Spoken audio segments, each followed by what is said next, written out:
Գեղեցիկ ու խնամված լինելու համար մարդիկ, հատկապես կանայք, ինչերի ասես, որ չեն դիմում։ Մարմնի ավելորդ մազերից ձերբազատվելու համար, օրինակ, նրանք դիմում են մազահեռացման ավանդական կամ ժամանակակից մեթոդների, այդ թվում նաև էպիլյացիայի օգնությանը։ Հիշյալ մեթոդին կարող են դիմել բոլորը, բայց այն վնաս է հասցնում, թե ոչ, կիմանանք հենց հիմա։ Բարի օր, Հիպոկրատիայի այսօրվա թեման նվիրված է մազահեռացման մեթոդներին։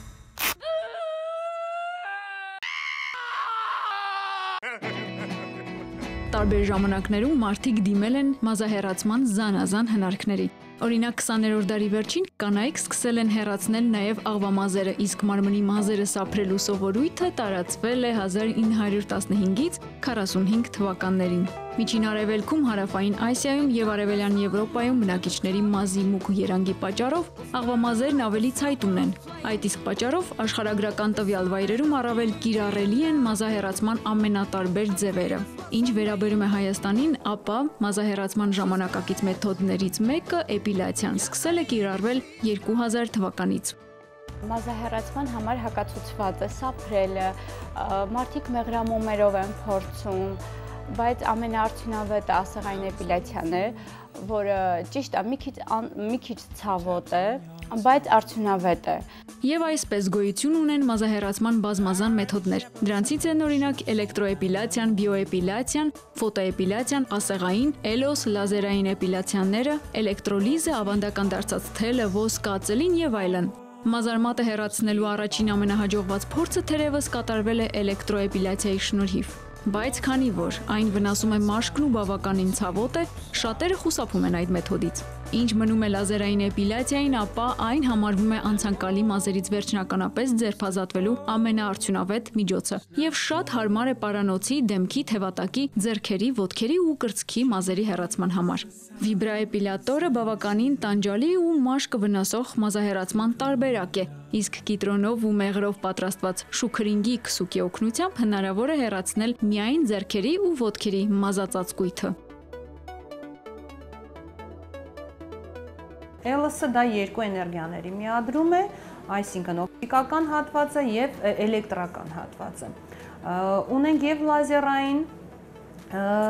մանիպուլա եւ ֆոտոէպիլյացիայի մանիպուլա։ Մազահեռացման մեթոդը վերջնականապես ընտրում է միայն բժիշկը, որովհետև յուրաքանչյուր մազահեռացման գործիք ստեղծված է մազի ու մաշկի գույնի համապատասխան։ Այսպես, օրինակ, լազերային մազահեռացումը շատ հարմար է հաստ ու սև մազերի համար, ֆոտոէպիլյացիան ավելի բարակ ու բաց գույնի մազերի համար, իսկ էլեկտրաէպիլյացիան արդյունավետ է ճերմակ մազերի համար։ Սակայն մինչ ժամանակակից տեխնոլոգիաներին դիմելը անհրաժեշտ է նախապես հետազոտվել ու իմանալ կան արդյոք հորմոնալ, մաշկային կամ առողջական այլ խնդիրներ։ Էլոս, լազեր, ֆոտոէպիլյացիաներն էլ արդյունավետ են, բայց ոչ բոլոր օրգանիզմներին է դա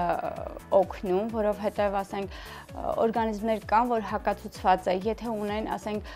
եթե ունեն ուռուցքներ, հորմոնալ խանգարումներ, այդ բոլորը հակացուցված է։ Ապարատային որևիցե մազահեռացումը հղիների, կերակրող մայրերի համար դա հակացուցում է։ Իհարկե, քանի որ մազը դա էսթետիկ խնդիր է, մենք խորհուրդ կտանք անել բիոէպիլյացիա, այսինքն այսպես ասած վաքսինգով։ Որոշ բժիշկ կոսմետոլոգների հորդորմամբ տնային պայմաններում սխալ է մազերը հեռացնել խեժի կամ մոմի միջոցով, որովհետև դրանք պետք է պատրաստված լինեն բնական նյութերից, անհրաժեշտ է պահպանել հիգիենան եւ ամենակարևորը, այդ մազահեռացման միջոցին դիմող անձը կամ մասնագետը պետք է համապատասխան գիտելիքներ ունենա։ Մազարմատն այրող ասեղային էպիլյացիան մազերը կարող է լիարժեք վերացնել։ Ասեղային էպիլյացիան դա արդեն արվում է այսպես կոչված վերջին էտապների վրա, երբ որ մենք արդեն ունենք հատուկ կենտմազեր եւ պետք է հեռացնենք հենց միայն այդ կենտմազերը։ Ասեղային էպիլյացիան արդյունավետ է, շատ կարճ ժամանակում է վերանում մազարմատը ու անվնաս է օրգանիզմին, նաեւ կերակրող մայրերը կարող են անել։ Անպայման պետք է կրել։ Այո։ Ակնոցները պարտադիր է, որ աչքերը չվնասվեն, քանի որ լույսի ճառագայթ է։ Հիմա մենք տեղադրում ենք էներգիան։ Այո, սա էպիլյացիայի փորձն է անում։ Այո։ Լազերային։ Ձեզ լազերային, այո։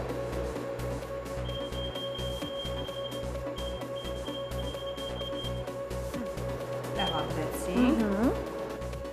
ցանկալի չէ ծովից հետո անմիջապես անել ապարատային որևիցե մազահեռացում։ Որքան պետք է մազը սպասի։ 2-3 շաբաթ, քանի որ մաշկն էլ է մքացած, մաշկը կարող է ավելի, քանի որ առաջին բարիերը մաշկն է, նա կարող է կլանի այդ լուսային ճառագայթը եւ վնասվի։ Այդ դեպքում մենք կարող ենք ունենալ որևիցե այրվածք։ Իդեպ ոմանք հավատացած են, որ ածելիից օգտվելը հանգեցնում է մազերի հաստացմանն ու առատ աճին, մինչդեռ այլ կոսմետոլոգներ հերքում են տվյալ վարկածը։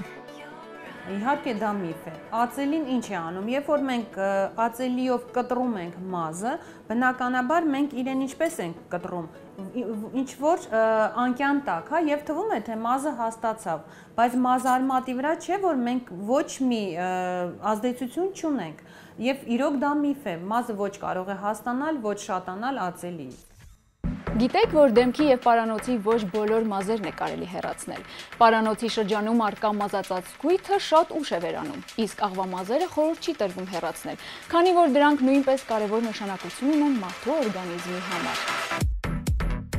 Մեր մարմնի ու դեմքի աղվամազերը պաշտպանիչ գործառույթ են կատարում, սակայն եթե դրանք այնուամենայնիվ որոշել եք հեռացնել, ապա մաշկը պաշտպանեք 50-ից բարձր SPF ունեցող քսուկներով, պրոցեդուրայից 2 շաբաթ անց խուսափեք սոլյարիից եւ արևի ուժեղ ճառագայթներից։